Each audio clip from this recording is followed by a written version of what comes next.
30 heures après l'explosion, les premières mesures sont enfin mises en place. Plus de 1000 autocars convergent vers la ville. Les militaires annoncent aux concierges qu'une évacuation totale de la population est prévue à 14 heures, mais pas un mot sur la durée de cette évacuation. On donne 2 heures aux habitants pour rassembler leurs affaires et se regrouper au pied de leurs immeubles. Les habitants de Pripyat laissent derrière eux tout ce qu'ils possèdent, le fruit d'une vie entière. En 3h30, plus de 43 000 personnes sont évacuées dans les larmes, mais dans le calme. Ces colonnes de cars sur les routes sont celles des premiers réfugiés de l'atome. Un avant-goût d'apocalypse nucléaire en plein cœur de l'Europe. Ils l'ignorent encore, mais les doses de radiation auxquelles ils ont été exposés altèrent déjà la composition de leur sang et provoqueront des cancers mortels dans les années à venir.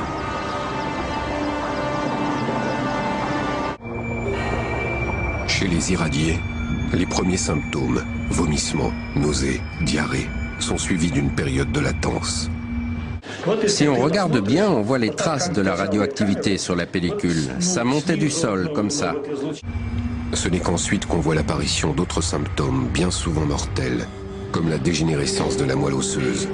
La radioactivité ambiante affecte même les robots. Leurs circuits électroniques ne résistent pas. Ils échappent à tout contrôle, puis tombent en panne. Ces terribles brûlures qui rongent sans fin la chair jusqu'à l'os.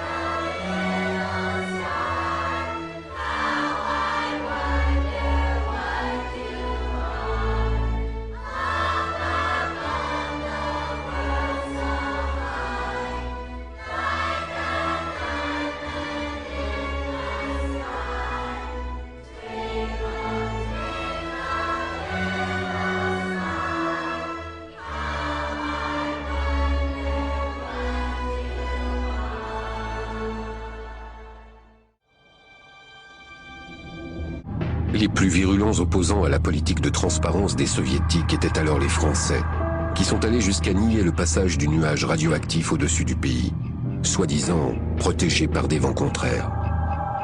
Est-ce qu'on a constaté quelque chose au-dessus de la France? Non, parce que les vents ne vont pas dans cette direction-là. Les vents tournent dans le sens inverse des aiguilles d'une montre. Il n'y a pas lieu du tout de s'inquiéter. C'est sans aucun danger pour la santé publique. 20 ans plus tard, la France découvre sur son territoire, en particulier en Corse, la présence de malades atteints de cancer de la thyroïde, d'une nature comparable à ceux des régions proches de Tchernobyl. Il n'existe aucune étude officielle sur les mutations génétiques de Tchernobyl.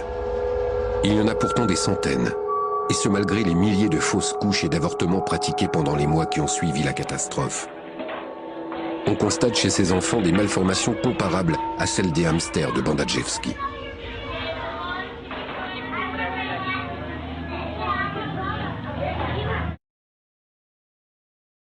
La France doit se montrer à la hauteur de ses responsabilités de pays ayant fait le choix de l'énergie nucléaire. Combien d'enfants contaminés lors de ces cérémonies? 20 ans plus tard, aucune étude statistique n'a encore été publiée. Le sol de la centrale se met à trembler.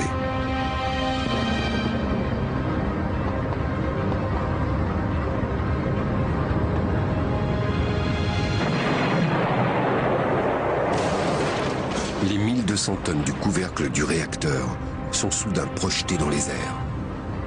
Un jet surpuissant de vapeur radioactive disperse des tonnes d'uranium et de graphite à des centaines de mètres à la ronde. Puis une gerbe de feu chargée de gaz et de particules en fusion s'élève à plus de 1000 mètres au-dessus du bâtiment éventré. L'atome échappe à tout contrôle. Alors, en France, la sûreté nucléaire pose problème. On voit qu'il y a des failles dans la façon de sécuriser les installations. Je vous propose justement de réécouter ce qu'a dit cet ancien sous-traitant. Je ne suis pas d'accord.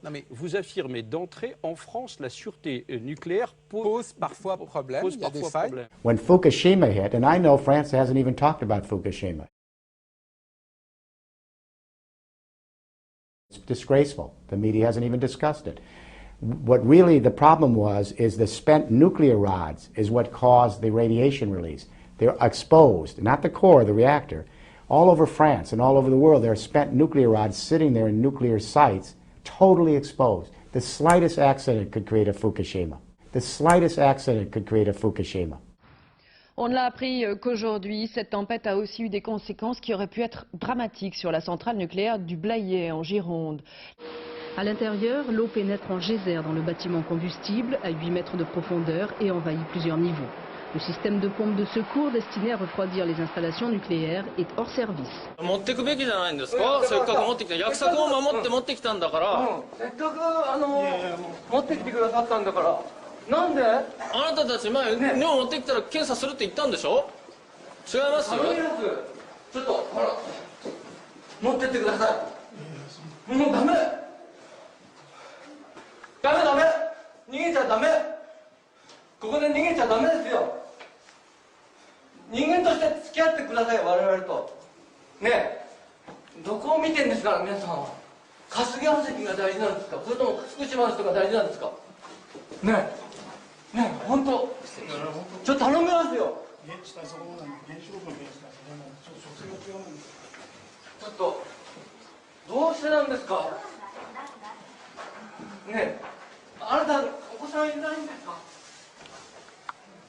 Nucléaire pose parfois problème, il y a des failles.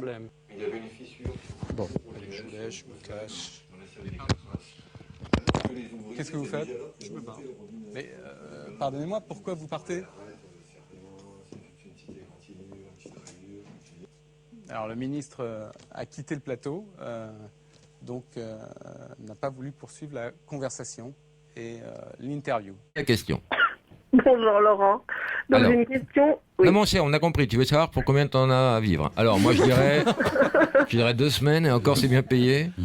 Bon ben ravi de vous avoir au téléphone avant de crever alors. Merci. Pierre-Alex, bonjour, ta question. Salut Laurent, bon pour Stéphane, est-ce qu'il a déjà rencontré Éric Besson en vrai? Jamais. Il voulait me voir, il voulait même organiser un débat avec moi et j'ai refusé. Mais il voulait te foutre sur la gueule. Oui. Oui, mais il veut foutre sur la gueule à tout le monde. Hein. Ouais. J'ai des journalistes de Mediapart, si ma mémoire est bonne. Il adore ça, la bagarre. Mais comme tous les frustrés. Ouais. Tu t'es fait taper déjà ou pas? Non, je me suis fait jamais casser la gueule. T'as eu peur des fois ou pas? Non, mais non, moi j'ai eu peur une fois. C'est sensible d'avoir des menaces. Enfin, je veux dire, non, il y a un moment, on a eu peur parce que après le truc sur Éric Besson, oui. Mais ce serait long de vous expliquer. Et puis oui, l'endroit, mais il y a eu des menaces, oui. D'accord. Direct ou indirect? Direct. Ah ouais. Ah ouais. Putain, là, tout d'un coup, l'émission prend un poids. Hein. Vous avez vu ça? On va appeler Éric Besson tout de suite. Allô? Le bidonneur. C'est pitoyable cette émission ou pas? Ouais. Et en plus, vous allez rire, il y a de la pub.